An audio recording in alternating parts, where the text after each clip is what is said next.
vous parce que nous avons beaucoup d'invités, il y a beaucoup de personnes qui veulent vraiment entendre la parole de Dieu. Pendant que vous faites du bruit autour de vous, la personne qui est là, peut-être qu'il a une seule parole que le Seigneur lui envoie. Parce que vous perturbez le réseau, il ne pouvait pas entendre la parole de Dieu. Et comme ça, pour cette personne-là, il a raté la soirée. Donc, pour que personne ne rate pas la soirée à cause de vous, vous allez gentiment fermer vos micros pour écouter le message de la parole. C'est ici que nous voulons vous présenter le pasteur Christophe, qui va être notre conférencier pour ce soir. Donc, nous saluons le pasteur Christophe et nous disons merci à Dieu pour son ministère et pour l'œuvre que Dieu a accompli dans sa vie, dans son ministère et dans sa famille. Donc, nous voulons l'accueillir chaleureusement au micro des gagnants d'âme pour pouvoir nous parler. Alors, bonsoir, pasteur Christophe. Oui, Amen. Bonsoir, bonsoir, servant de Dieu. Bonsoir à tout le monde. Ma joie est grande de partager ce moment avec vous, en communion avec le pasteur Paulin. Et j'espère que vous me recevez bien. Dites Amen si vous me recevez bien. Amen. Ok. Donc, ok, d'accord. Le pasteur Paulin m'a suggéré deux passages bibliques. Le premier, c'est 1 Corinthiens 9, verset 19, où Paul dit « Je me suis rendu le serviteur de tous afin de gagner le plus grand nombre. » Et comme nous sommes dans un camp d'évangélisation, je crois que c'est important que nous nous motivons, que nous nous encourageons. Et ce qui est bien, c'est que j'aime aussi bien ce département d'évangélisation. J'aime faire partie des gagneurs d'âme et je suis témoin d'un gagneur d'âme. Donc, le sujet me sied beaucoup et je bénis Dieu de ce que je fais partie de cette conférence. Le deuxième passage qu'il m'a donné, c'est dans 1 Pierre 4, 10, 11, où il est dit, comme de bons dispensateurs de diverses grâces de Dieu, que chacun de vous mette au service des autres le don qu'il a reçu. Donc, je pense que en mettant ces deux passages en conclusion, je formule en me disant que je dois me disposer pour faire l'œuvre de Dieu. Je dois me disposer pour faire l'œuvre de Dieu. Parce que je vois là que Pierre s'est disposé, Paul s'est disposé, et tous ceux qui suivent le Seigneur à un moment donné de leur vie se sont disposés pour que le Seigneur les utilise pour gagner des âmes. J'ai pris juste un peu de temps pour écouter les sujets de prière. Ça m'a fait du bien parce que on parle du royaume de Dieu, on parle du salut des âmes, on parle de la vie de ceux qui vont se donner à Jésus. C'est un peu rare dans nos jours quand on participe à beaucoup de cultes. Le royaume de Dieu a un peu disparu, le salut a un peu disparu. On pense beaucoup aux bénédictions, ce qui est juste et normal. On pense beaucoup aux choses qu'on a besoin, on pense beaucoup à nos besoins personnels. Et je me dis qu'on a essayé d'éteindre un peu ce message. Et ce soir, je me retrouve par rapport au sujet que vous êtes en train de présenter devant le Seigneur, gagner les âmes, le royaume de Dieu. Et je crois que c'est le but pour lequel le Seigneur est venu sur cette terre, pour faire de nous des disciples. Donc, je dis que dans mon sermon ce soir, me disposer pour que Dieu m'utilise pour gagner des âmes. Avoir une motivation simple, rien que gagner des âmes. Parce que c'est le but pour lequel Jésus est venu sur la terre. Vous voyez, et la parole de Dieu est tellement bien que quand on lit Acte 6, versets 1 à 7, il est dit, le nombre des disciples augmentant et les Hellénites, parmi eux, il y a eu quelques discussions dans la distribution des pains, tout ça. Alors, les apôtres ont convoqué la multitude des disciples. Quand vous lisez Actes 6, 1 à 7, vous allez voir qu'il est question de la multitude des disciples. C'est-à-dire, en ce temps-là, personne ne se faisait simple fidèle. Chacun avait un rôle à jouer dans la maison de Dieu. Chacun avait un talent à mettre au service de son frère, au service de sa sœur, pour que l'œuvre avance. Alors, il y a eu quelques incompréhensions, donc les apôtres ont convoqué la multitude des disciples. Je souligne bien la multitude des disciples. Et quand la multitude des disciples était venue dans l'assemblée de Jérusalem, alors ils ont fait une réunion. C'est là qu'ils ont trouvé bon de ne pas laisser ça. Il faut prêcher la parole de Dieu. Parce que si on veut s'occuper des choses temporelles et autres, les apôtres vont avoir des problèmes. Alors ils ont laissé ça et ils ont confié à quelques frères. Et c'est là même qu'on a commencé à parler de diaconat. Il faut prendre ceci. Ils ont choisi, ils ont prié. Alors les diacres ont commencé à s'occuper des choses de l'Église et les apôtres ont continué de prêcher la parole de Dieu pour que les âmes soient sauvées. Et je pense que c'est important pour un enfant de Dieu qui se donne à Dieu de se disposer dans l'assemblée pour gagner des âmes. Si notre objectif, notre but n'est pas dans l'option de gagner les âmes, alors je me demande, que ferais-je dans cette présence du Seigneur?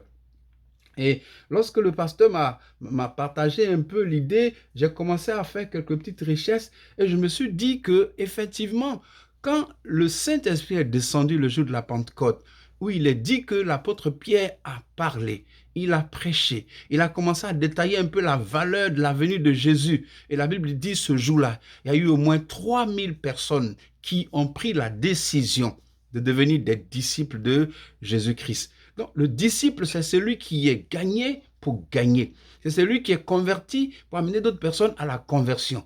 Au fait, c'est ça l'essentiel de ce que Jésus est venu mourir sur la croix. Oui, pour que la vie que nous avons perdue dans le jardin d'Éden, nous puissions la retrouver. Et si nous la retrouvions, il faut qu'on la partage autour de nous.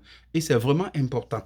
Alors, j'encourage ce soir, toi qui m'écoutes, continue de faire l'œuvre de Dieu en gagnant des âmes.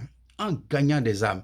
Et vous vous souvenez que dans Acte 16, lorsque Paul et Silas emprisonnés, c'était difficile pour eux. Au milieu de la nuit, la Bible dit qu'ils ont commencé à louer le Seigneur, à élever le Seigneur, et le Seigneur a fait descendre un ange qui a secoué la prison, les chaînes sont tombées, et il y avait le gardien de la prison qui voulait se faire du mal, qui voulait se tuer. Alors Paul et Silas ont dit, mais ne te fais pas ceci, c'est pas nécessaire que tu te tues. Et ils ont dit, mais si je ne me tue pas, comment je vais faire? Parce que si mes patrons voient que vous êtes évadés là, je vais avoir des problèmes. Alors il a dit, mais qu'est-ce que je dois faire pour être sauvé? Ils lui ont dit tout simplement, dans la prison, dans les problèmes, crois au Seigneur Jésus et tu seras sauvé, toi et ta maison. Et quand vous lisez l'histoire, il est dit que cette même nuit, le monsieur les a amenés chez lui. Il a lavé leurs plaies, leur a fait à manger. Les jours qui suivent, ils ont pris le baptême et toute la famille s'est donnée. C'est ça l'objectif de connaître le Seigneur, l'évangélisation, gagner les âmes, amener les perdus au Seigneur, vider le règne de Satan pour combler le règne de notre Dieu. C'est à cela que le Seigneur nous appelle. C'est même un privilège. Et c'est pour ça que je dis, si nous avons un objectif dans l'assemblée et que le but n'est pas de sauver une âme, n'est pas de gagner une âme, n'est pas d'être au service de Dieu, dans la maison de Dieu, quel que soit ce que nous pouvons faire pour le Seigneur, alors le but a échoué. C'est pour ça que nous devons être des disciples, pas des chrétiens ordinaires, pas des membres ordinaires, mais des personnes utiles que le Seigneur veut utiliser pour faire son œuvre. Et dans Matthieu 25, 14 à 30, le Seigneur nous parle un peu des talents. Il y avait un monsieur qui avait 5 talents. Il a gagné 5 talents. Il y avait un qui avait 3 talents. Il a gagné 3 talents. Et puis, il y avait un qui avait un seul talent. Et qu'est-ce que lui fait? Il s'en va garder le talent. Celui qui avait les 5, il a travaillé. Il a eu 5. Celui qui avait les 3, il a travaillé. Il a eu 3. Et celui qui avait un seul, parce que le Seigneur savait que c'était là sa limite. Mais le Seigneur ne veut pas qu'il y ait des oiseux, des personnes oiseuses dans l'assemblée. Il veut que chacun fasse quelque chose. Quel que soit le talent que tu as, quelle que soit la qualité que tu as, le Seigneur veut que tu le mettes à son service. Alors lui, il s'en va, il enterre le talent. Et vous connaissez la suite. Celui qui a eu les 5 talents, il a reçu maintenant 10 talents. Celui qui avait les 3 talents, il a reçu maintenant 6 talents. Et celui qui avait le seul talent, on lui a arraché non seulement le seul talent, mais la Bible dit qu'on l'a jeté dans le lieu où il y a les grincements dedans. Ça veut dire que quand nous venons au Seigneur, notre but premier, Seigneur, je me dispose pour que de par moi, tu puisses sauver l'humanité. C'est ça la véritable conversion. Et vous le savez tous que le Seigneur, même dans les commandements de Matthieu 28, 18 à 20, il dit, allez par tout le monde.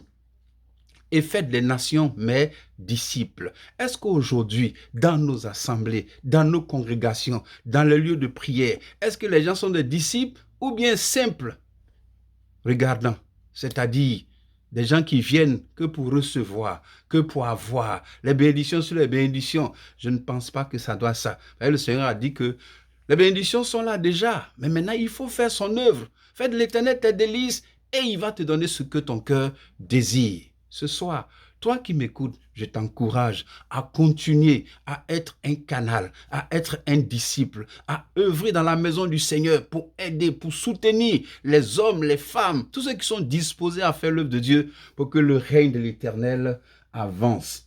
J'ai remarqué, j'ai constaté dans la parole de Dieu que tous ceux qui se donnent au Seigneur se mettent immédiatement à sa disposition.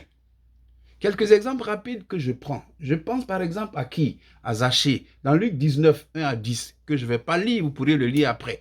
Lorsque Zachée a reçu le Seigneur, lorsqu'il a été touché par le Seigneur, il s'est levé de lui-même et il a dit, Seigneur, Seigneur, je donne tout ce que j'ai. Je donne tout ce que j'ai. À partir d'aujourd'hui, je mets à la disposition de ton œuvre. Je commence à s'aimer. Je commence à faire ceci, à faire cela. Le Seigneur est rentré dans sa vie. Il n'est pas resté tranquille. Il ne s'est pas seulement réjoui de ce que le Seigneur est rentré dans sa vie, mais il a commencé à œuvrer pour le Seigneur. Tellement il était content. Et même en le faisant, les gens ont commencé à le critiquer. C'est un collecteur d'impôts, c'est un voleur, c'est un escroc. Mais vous savez, le Seigneur a dit quoi? Aujourd'hui, le salut est entré dans cette maison. Le Seigneur a commencé à rendre témoignage de Zachée malgré tout ce qu'il était. Jusqu'à dire, celui-ci est aussi un fils d'Abraham. C'est quelque chose que j'ai remarqué. Tous ceux qui acceptaient le Seigneur, ils se mettaient en même temps à son service. Et je pense que c'est à cela que Dieu nous appelle. C'est vraiment bien pour la congrégation avec laquelle je partage ce soir d'y penser et de faire des séminaires d'évangélisation, de croisade, d'y penser d'être au service des âmes qui ont besoin du salut, d'y penser d'amener des hommes et des femmes à la connaissance du Seigneur Jésus. Et je vais à mon numéro 2 d'exemple où je parle de Marc 5, 1 jusqu'à 24, que vous pourrez lire après. Il est là question du fou de Gadara. Lorsque Jésus avait traversé l'eau, il passait par un cimetière pour aller dans une ville, et vous connaissez l'histoire. Il y a un monsieur qui déjà était lié dans les cimetières, c'est-à-dire qu'on l'a pré-enterré. Il n'était plus nécessaire dans la société. Donc, ils sont allés le garder au cimetière pour que s'il meurt, on puisse l'enterrer en même temps, parce qu'il n'y avait plus de vie. Il était même question de dire qu'on l'attachait, tout ça, mais il coupait les chaînes, tout ce qui se passait. Voilà que Jésus passe là. Jésus le rencontre, le bonheur frappe à sa vie. Le bonheur frappe à son cœur. Il se donne au Seigneur. Il est délivré. Il est guéri. Et l'histoire dit, il voulait monter dans la barque du Seigneur. Mais le Seigneur lui a dit, ah non, repars dans ton village. Va dire ce que Dieu a fait pour toi. Comment il a eu pitié de toi. Comment il t'a sauvé. Je constate là que toutefois qu'on se donne au Seigneur, quand on est touché, quand on est converti, on se met à sa disposition. Très souvent, ce qui nous fatigue, et puis on fatigue un peu ceux qui sont devant, il nous dit de faire ça, on ne fait pas. C'est parce que la conversion n'est pas encore amortie. C'est parce que la conversion n'est pas encore touchée. C'est parce qu'on n'a pas encore compris comment le Seigneur a eu pitié de nous. Et le Seigneur a dit à ce monsieur, va. Ce n'est pas la peine de venir maintenant, mais va, commence le travail. Dis-leur comment Dieu a eu pitié de toi. Et quand vous lisez l'histoire, la Bible dit, il est parti, il a obéi, oui, et il a témoigné dans tout son secteur. Et la grâce de Dieu a été souveraine dans ce lieu. Et mon troisième point que je touche, que vous connaissez aussi, c'est dans Jean 4, il était question de la dame samaritaine. Oui, les disciples étaient allés chercher de la nourriture, tout ça. Jésus était au bord d'un puits et il y a une causerie qui s'est produite entre une femme au milieu de la journée. Et voilà que Jésus a demandé de l'eau à boire. Et la femme lui a dit, mais attends, toi tu es un juif, qu'est-ce qui se passe, me demande de l'eau à boire? Jésus lui a dit, écoute, le problème n'est pas à ce niveau, mais donne-moi à boire. Et voilà que Jésus va lui dire que ton eau qui est là, je sais que c'est pas de l'eau qui va te rassasier, mais moi j'ai de l'eau qui peut te rassasier. Alors la femme, pour ne pas trop venir là, parce qu'elle avait d'abord même des problèmes avec les autres femmes, parce qu'elle avait combien de maris là, donc c'était un peu gênant de venir puiser l'eau. Vous savez, dans nos villages, c'est tôt le matin, on va chercher l'eau les femmes, ou bien le soir, à midi, tout le monde a l'eau au champ. Donc elle avait un peu peur de sa situation sociale. Mais Jésus lui a dit, je veux te donner de l'eau à boire et cette eau-là, tu ne vas plus venir à ce puits. Elle a dit, mais si c'est comme ça, donc donne-moi-en, je vais boire. Comme ça, je ne vais plus me promener par-ci, par-là. Alors Jésus lui dit, bon, va m'appeler ton mari. Et la femme qui va dire, mais je n'ai pas de mari. Jésus lui a dit, effectivement, c'est la vérité que tu viens de dire. Tu en as 6 et même d'autres sont encore en chemin, tu n'en as pas. La femme a été touchée et la partie qui me fait que je parle de ça, c'est qu'immédiatement, elle allait dire aux gens, venez voir quelqu'un qui m'a dit ce que j'ai fait. Je crois que c'est le Messie. Il m'a délivré, il m'a guéri, il m'a sauvé. Venez vous aussi vous confier à lui. Et quand nous lisons Jean 4, ça a été l'une des meilleures servantes de Dieu de cette zone en Samarie. Ce que je comprends, quand quelqu'un se donne à Dieu, quand il est sincère, quand il est honnête, c'est facile de se mettre au service de Dieu. Et très souvent, ceux qu'on tire, c'est parce que quelque part, il y a encore un problème de conversion. Donc, ma prière est que Dieu amène les uns et les autres à se convertir. Ça va faciliter leur disponibilité à servir le Seigneur.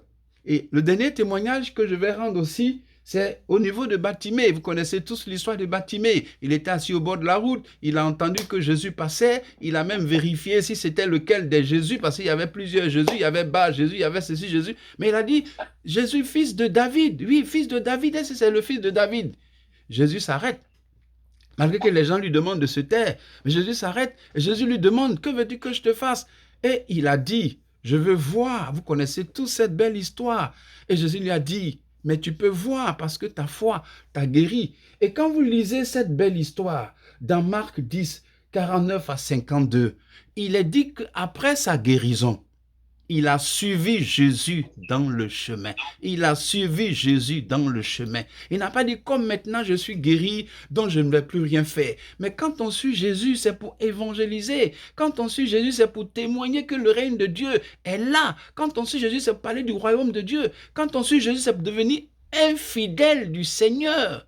Beaucoup aujourd'hui suivent Jésus pour les bénédictions, ils suivent Jésus pour les grâces, ils suivent Jésus pour la protection, ils suivent Jésus pour le bonheur. Je suis d'accord, mais il faut suivre Jésus pour être un instrument du Seigneur Jésus, afin d'être un canal pour que de par toi, le Seigneur puisse sauver ceux qui sont autour de toi. Oui, tu seras sauvé, toi et ta famille. Un canal entre toi et ta famille. Une porte ouverte dans ton quartier. Une porte ouverte dans ton travail. Une porte ouverte dans ta maison. Une porte ouverte dans ton entourage. Pour que de par toi, la lumière que tu es puisse briller dans les ténèbres. Afin que Jésus soit glorifié. Il a dit, quand le Fils de l'homme sera élevé, alors il va attirer des personnes vers lui. Mais c'est au travers de notre vie que le Seigneur pourra le faire. Et vous savez bien que le Seigneur a dit, il est le rémunérateur. C'est lui qui rémunère. Ça veut dire que le travail que nous faisons n'est pas vain. Oui, Pierre un jour pouvait dire au Seigneur, mais on a tout abandonné, je ne te comprends pas, on a tout laissé, qu'est-ce qui va se passer? Jésus a dit non, ce n'est pas un problème, tu n'as pas tout abandonné. Sache que tu vas non seulement avoir des bénédictions sur la terre, mais la vie éternelle sera ta récompense. Est-ce que aujourd'hui, ceux qui viennent dans nos communautés ont-ils compris qu'il y a une récompense qui nous attend, qui s'appelle la vie éternelle? Que toute activité que nous faisons, il y a une récompense qui nous sera donnée. Et l'encadrement, c'est la vie éternelle. Vous savez, dans 1 Corinthiens 3, l'apôtre Paul était en train de parler aux Corinthiens et il leur disait, nous sommes ouvriers avec le Seigneur. Moi, j'ai planté. Apollos a arrosé. Mais Dieu a fait croître. Mais chacun recevra ce qu'il a planté, ce qu'il a sémé. Et il a même dit, la semence, la fondation, c'est Jésus-Christ. Donc celui qui est en train de bâtir dessus doit faire attention de la façon dont il est en train de bâtir. Parce que l'œuvre de chacun sera éprouvée par le feu. Et si ton œuvre persiste, subsiste, alors tu seras sauvé avec gloire et honneur. Alors ce soir, toi qui m'écoutes, je t'encourage, avance dans l'évangélisation. Je t'encourage, cherche à gagner les âmes. Parce qu'au fait, tu n'es qu'un canal. Nous ne sommes que des canaux que le Seigneur dispose pour gagner ceux qui sont en face de nous. Oui, c'est pas pour croiser les bras, c'est pas pour s'asseoir, c'est pas pour dire non, je suis maintenant un disciple, je suis maintenant un chrétien. Mais quel est le fruit dont aujourd'hui je produis? Parce qu'il dit que oui, on les connaîtra par leurs fruits. je pose la question, depuis que tu marches avec le Seigneur, combien de personnes as-tu gagné pour le Seigneur? Quel est le témoignage? Est-ce que tu peux dire à Paul, oui, vous avez 10 000 mètres, mais je suis votre père? Oui, Paul l'a dit. Il dit, même si vous avez 10 000 mètres, mais je suis votre père. Il faut qu'on soit des pères, il faut qu'on soit des mères, il faut qu'on soit des personnes qui amènent le Seigneur à toucher des vies et à convertir des personnes qui ont besoin de le connaître. Ce soir, je voudrais t'encourager. Ce soir, je voudrais te motiver. Ce soir, je voudrais te dire que le Seigneur veut que nous puissions gagner des âmes. Le Seigneur veut que nous soyons à sa disposition. J'étais un peu vers la fin de la conclusion où le Seigneur a dit à ses disciples, il avait choisi, je crois, 70 et il les a envoyés. Et là, c'est dans Luc 10, il les a envoyés aller travailler, aller prêcher. Il a même dit la moisson est grande, il y a peu d'ouvriers. Priez pour que le maître envoie des ouvriers dans sa moisson. Et ils sont allés, ils ont œuvré. Et ils sont venus faire le rapport au Seigneur. Quand vous lisez Luc 10, vous allez voir l'histoire que je suis en train de parler. Et quand ils sont venus, ils ont dit, mais Seigneur, les démons même nous sont soumis. Et le Seigneur a dit, j'ai vu Satan tomber du ciel comme un éclair. Et il a dit, ne vous réjouissez pas de ce que les démons vous sont soumis, mais réjouissez-vous parce que vos noms sont écrits dans le livre de vie. Waouh! Ça veut dire que quand quelqu'un est en train de servir le Seigneur, il a un témoignage qui identifie que c'est parce qu'il est sauvé qu'il le fait.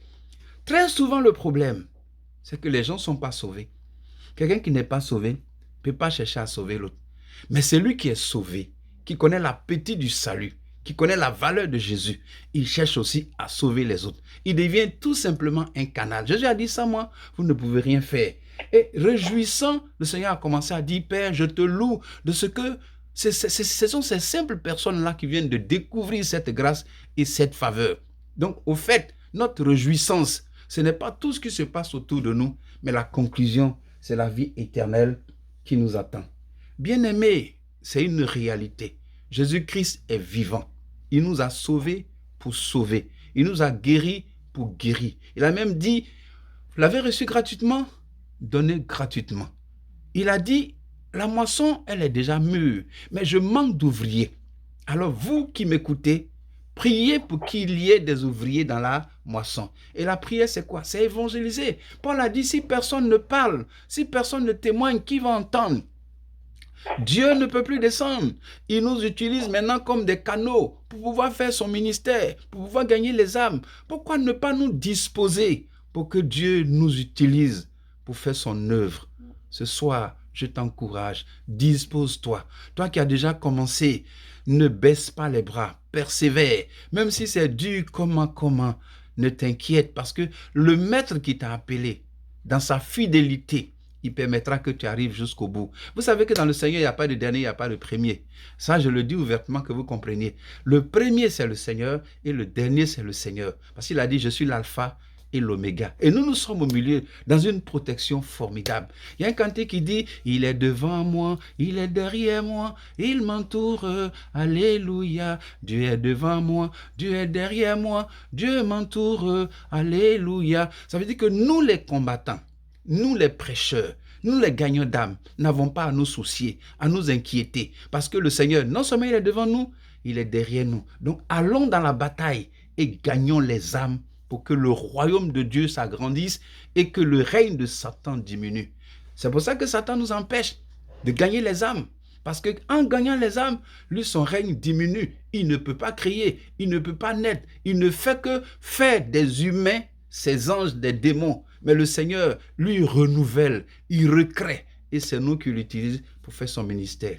Ce soir, je t'encourage. Ce soir, je te motive. Ne baisse pas les bras. Peut-être que c'est dur, peut-être que c'est difficile, peut-être que c'est compliqué. T'inquiète, soumets ta situation au Seigneur. Il dit, apportez vos sujets devant moi. Il dit, apportez vos prières devant moi. Il dit, soumettez-vous à Dieu. Oui, et résistez au diable parce qu'il va fuir. Le Seigneur, dans sa parole, une fois, il était tenté lui-même, le Seigneur. Le diable lui a dit, je sais que tu as faim. Allez, prends des cailloux, fais du pain. Il est écrit, l'homme ne va pas vivre de pain seulement. Il dit, bon, abaisse-toi et adore-moi, je te donne tout le royaume. Il dit, pas question, je ne peux même pas t'adorer. Le règne de Dieu est éternelle. Donc, avec la parole de Dieu, non seulement nous pourrions résister à tout ce que Satan va nous lancer, mais cette même parole-là nous donnera la force de gagner les âmes à Jésus-Christ. Notre vie chrétienne aujourd'hui, la vraie raison, c'est de gagner les âmes. Alors toi qui m'écoutes ce soir, je ne vais pas te prendre trop le temps, mais je veux t'encourager. Continue, persévère. Dis au Seigneur, fais de moi un canal pour que je puisse gagner des âmes. Fais de moi une lumière, fais de moi le sel, fais de moi ceci, fais de moi cela. Et le Seigneur le fera parce qu'il aime cela et il est content, il est heureux, il est fier. Je termine en disant, une fois le Seigneur a guéri jusqu'à 10 personnes, 10 lépreux, et les 9 sont allés se réjouir, sont allés se rattraper parce qu'ils ont retrouvé leur corps. Mais il y a un seul qui a dit, Seigneur, je viens à tes pieds et je veux te servir. Je veux que tu puisses faire de moi un canal pour gagner les âmes. La Bible dit, non seulement il est guéri, mais aussi il est sauvé. Aujourd'hui, beaucoup de personnes peuvent être guéries dans nos assemblées. Malheureusement, ils ne sont pas sauvés parce que la vie éternelle ne les intéresse pas. D'autres même pensent qu'à cause de certaines bénédictions, la vie chrétienne s'arrête à leur bénédiction. Mais ce n'est pas vrai. Nous avons une vie qui ne finit jamais. C'est le but pour lequel Dieu est venu par Jésus pour nous sauver. Je le répète, on avait perdu cette vie-là dans le jardin d'Éden. On l'avait perdue. Et c'est pour ça qu'il est dit, car Dieu a tant aimé le monde, il a donné son Fils unique, afin que quiconque croit en lui ne périsse point, mais qui ait la vie éternelle. Donc cette vie perdue-là, en venant en Jésus, Jean l'a dit, celui qui a le Fils a la vie. Et cette vie-là, nous devons la communiquer en évangélisant, en devenant un disciple exemplaire pour la gloire du Seigneur. Et tout ce que nous allons faire, la grâce de Dieu va nous soutenir. Je te bénis, toi qui m'as écouté ce soir, toi qui m'entends ce soir, que la grâce de Dieu, que la paix de Dieu, que la joie de Dieu, que la force de Dieu, que l'amour de Dieu, que la fidélité de Dieu t'accompagne dans tout ce que tu vas faire, afin que tu sois heureux et courageux de continuer. Ne baisse pas les bras, la récompense n'est pas loin. Que Dieu vous bénisse. Dans le nom du Père, du Fils et du Saint-Esprit, j'ai prié. Amen. Amen.